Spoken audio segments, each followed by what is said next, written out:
La tierra tembló bajo sus pies. No era un temblor de la tierra, sino de algo más profundo, algo que sus corazones no podían entender.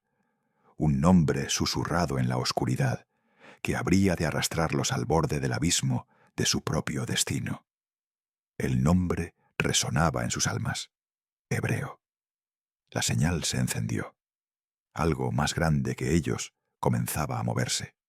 Él estaba allí, entre las dunas que tragaban la memoria de las antiguas ciudades, un hombre sin tierra, sin raíces, sin patria. Su vida, marcada por el viaje eterno, no le pertenecía. No era un hombre como otros, y tampoco lo serían los que lo siguieran. Abraham, el hebreo, un hombre marcado por la travesía de su propio ser. Desde Ur de los Caldeos, el viento lo arrastró a través de las aguas del Éufrates, llevándolo más allá, hacia lo incierto, hacia lo desconocido. Al otro lado del río, donde nada era seguro, ni siquiera la promesa de una tierra que le pertenecería.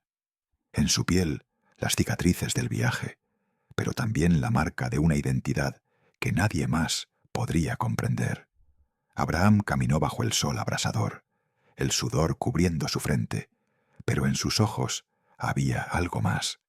Un fuego, una luz. No era la luz que iluminaba el mundo, sino la luz que solo el alma puede ver, la luz de una llamada que atravesaba las sombras.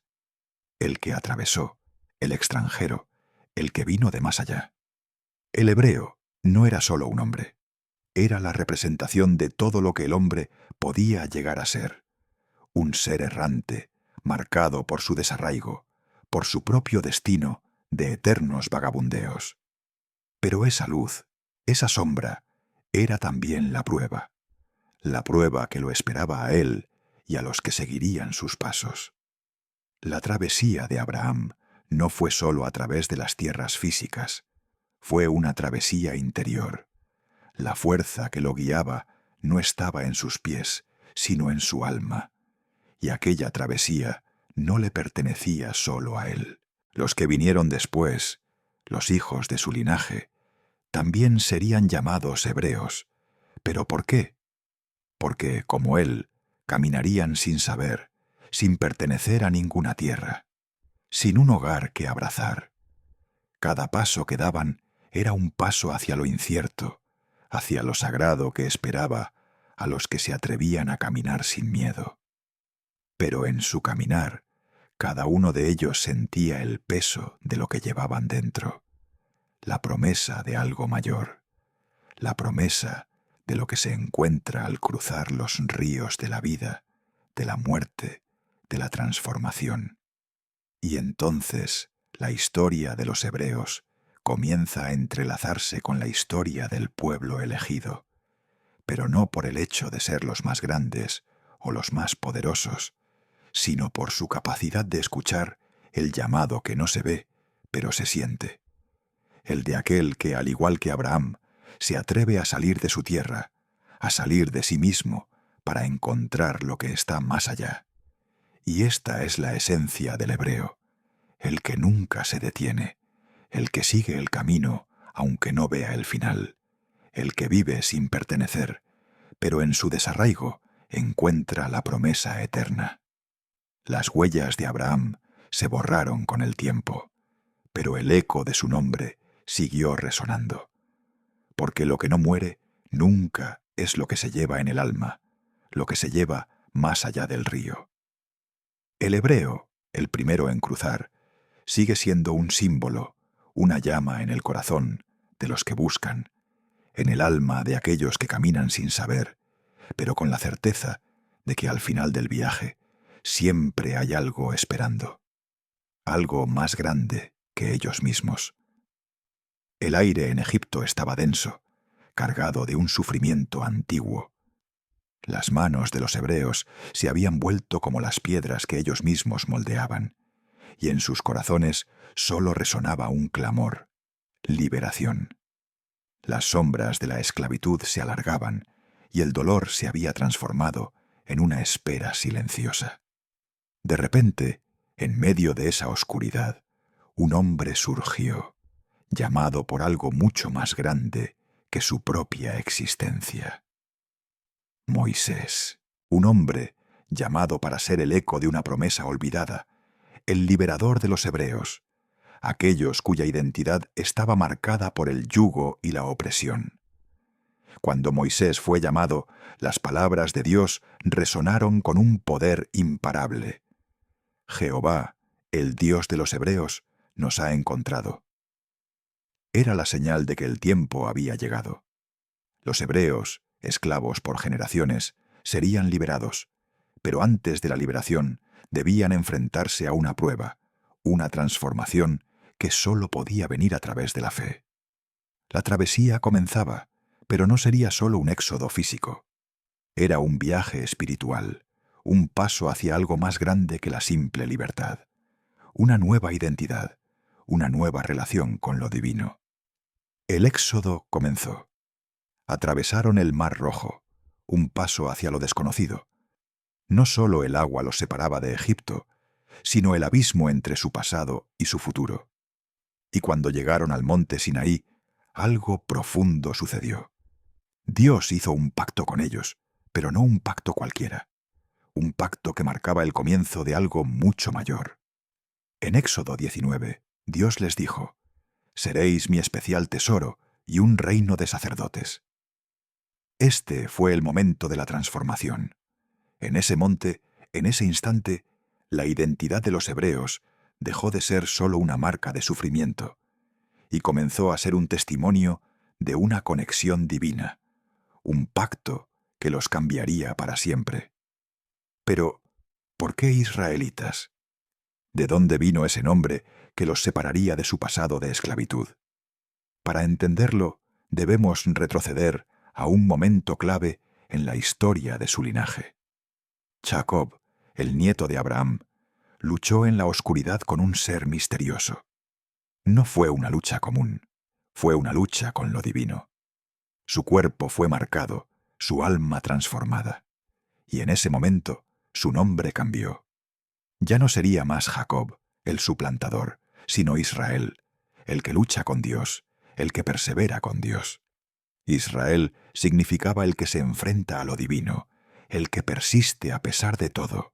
Y desde ese momento, todos los descendientes de Jacob serían llamados israelitas, una nación que no solo pertenecía a la tierra, sino a un pacto eterno con el Creador. La diferencia entre hebreos e israelitas es sutil pero profunda. Los hebreos eran los descendientes de Abraham, un pueblo nómada, extranjero, sin patria. Pero los israelitas eran los hijos de Jacob, la nación que había sido marcada por un pacto con Dios. En ese pacto se les prometió una identidad única, no solo como pueblo, sino como portadores de una misión divina. No todos los hebreos serían israelitas. Algunos, como los edomitas, podían ser descendientes de Abraham, pero no portaban el nombre de Israel, no compartían el pacto sagrado.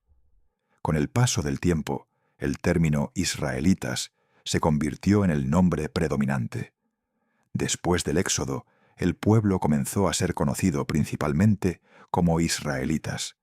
Y así, durante los 40 años en el desierto, durante la conquista de Canaán, y a lo largo de la era de los jueces, los israelitas caminaron como una nación unida bajo el mismo pacto, aunque aún desmembrada en 12 tribus.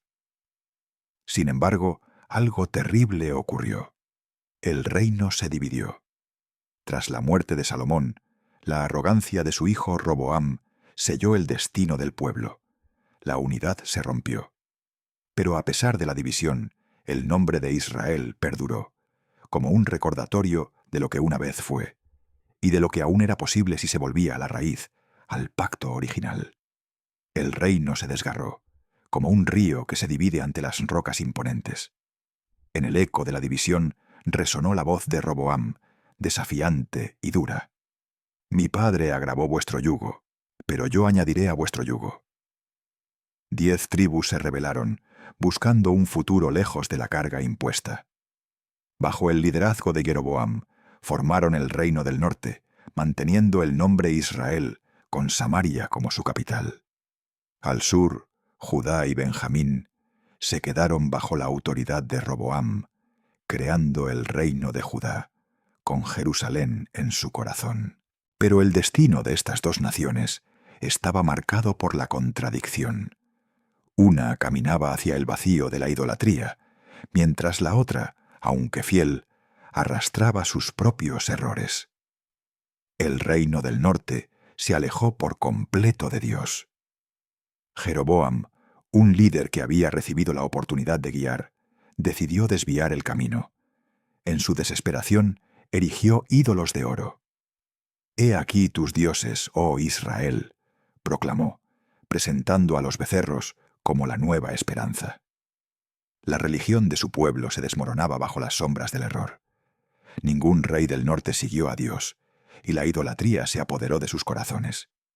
Fue entonces, en el año 722 a.C., cuando el juicio llegó como un torrente arrasador. Asiria, con su fuerza imparable, conquistó Samaria, llevándose consigo a las 10 tribus del norte, esparciéndolas por un imperio vasto y lejano. La identidad se perdió. Aquellos que alguna vez fueron Israel dejaron de existir como nación, y se les conoció para siempre como las tribus perdidas de Israel. Mientras tanto, en el sur, el reino de Judá continuaba su marcha, pero no sin conflictos internos. A veces, reyes como Ezequías y Josías se alzaron para restaurar la fe, pero también hubo otros, como Manasés, que arrastraron al pueblo hacia la idolatría. A pesar de las advertencias de los profetas, como Isaías y Jeremías, el pueblo de Judá no se arrepintió completamente. Y así, el juicio llegó también para ellos. En el 605 a.C., Babilonia comenzó a llevar cautivos a los israelitas. Daniel fue uno de los primeros en ser deportado, y más tarde, Ezequiel siguió el mismo destino. En el 586 a.C., el fin llegó. Jerusalén fue destruida, el templo arrasado por las llamas, y el pueblo se dispersó, llevándose consigo la memoria de la tragedia. Pero en medio de la devastación surgió un nuevo nombre: judíos.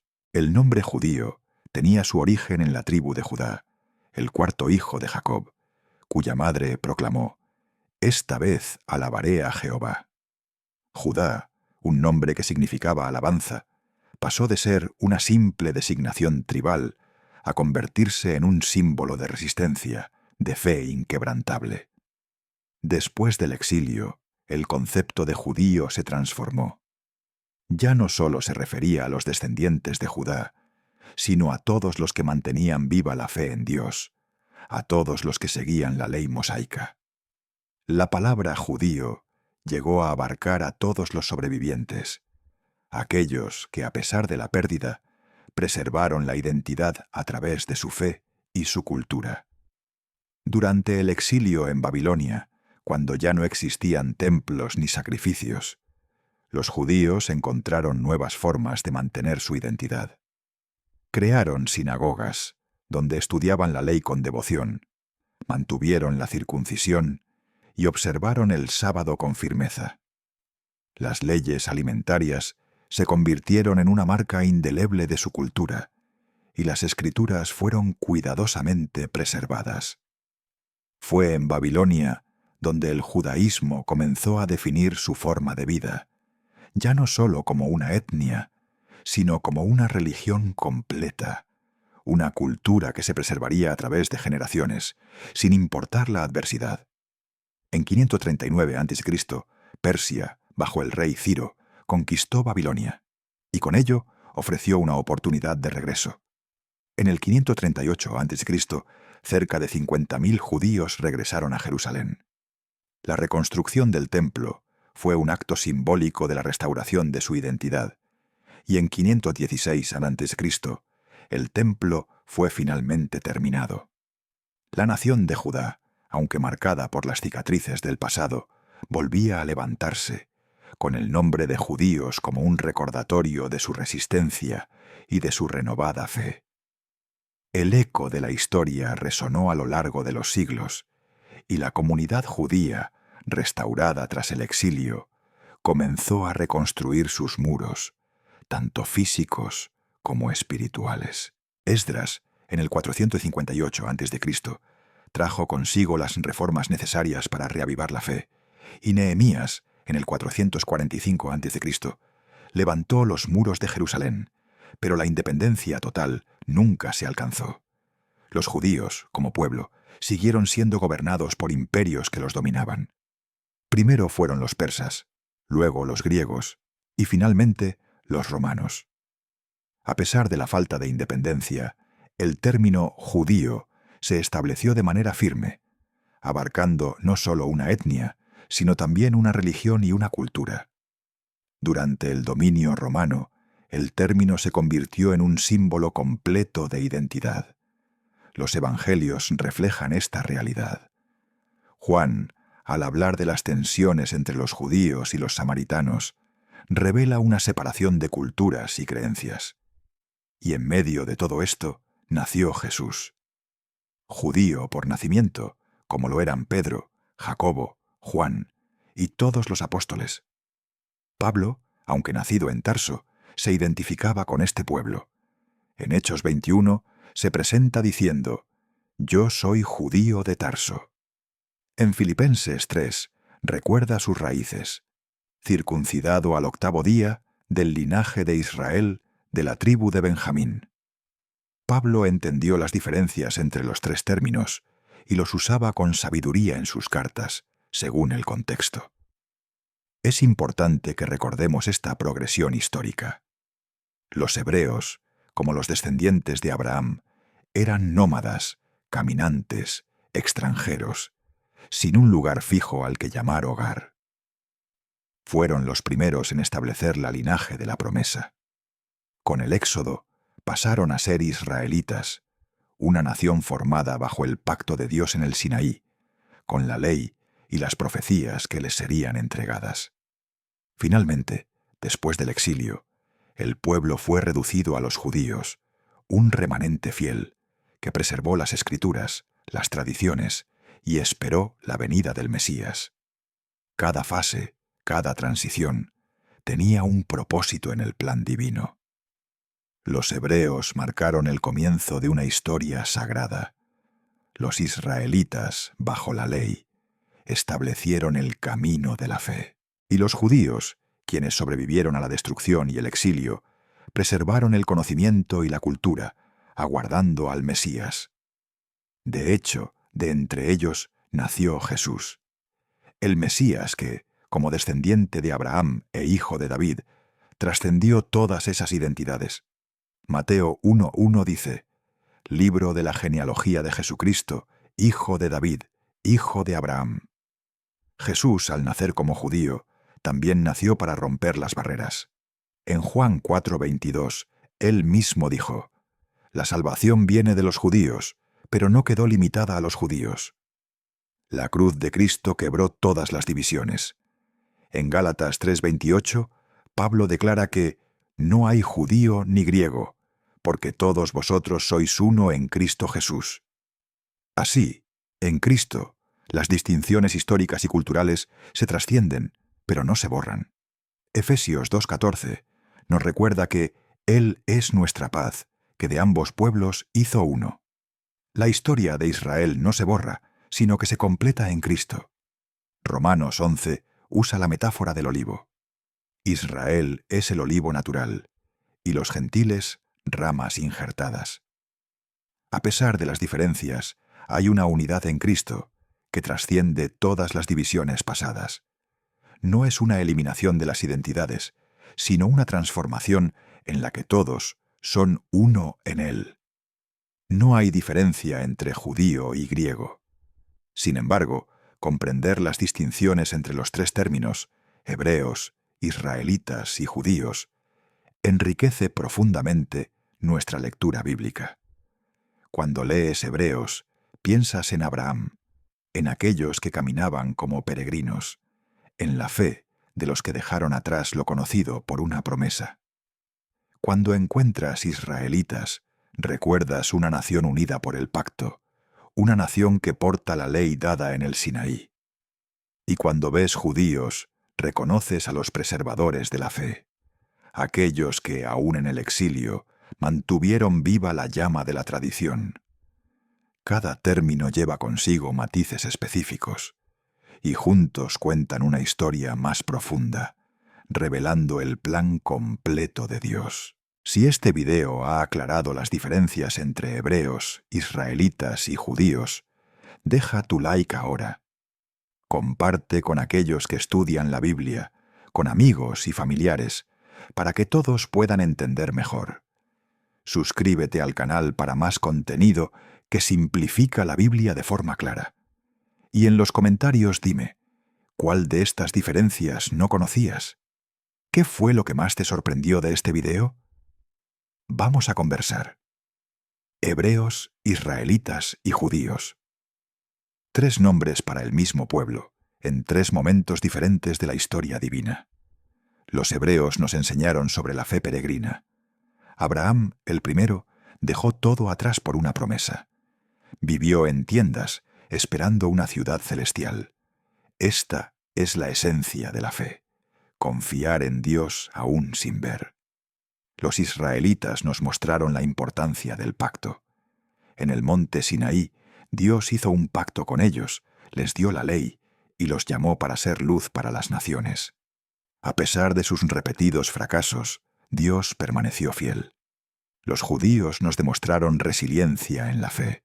Perdieron tierra, templo, independencia, pero preservaron las Escrituras. Mantuvieron prácticas distintivas, aguardaron al Mesías prometido. A través de todas estas fases, Dios estaba preparando el camino. Un camino que comenzó con Abraham atravesando el río, continuó con Moisés liderando a una nación, y prosiguió con los profetas proclamando las promesas. Este camino culminó en Jesucristo, naciendo en Belén, el hebreo que también era israelita, el israelita que también era judío, el judío que fue el Salvador del mundo. Hoy, cuando abres tu Biblia, verás estos términos con nuevos ojos. Notarás detalles que antes pasaban desapercibidos. Entenderás contextos que antes confundían, porque ahora sabes, hebreos, israelitas y judíos no son sinónimos. Son capítulos diferentes de la misma historia divina, la historia de la redención, que te alcanzó a ti hoy.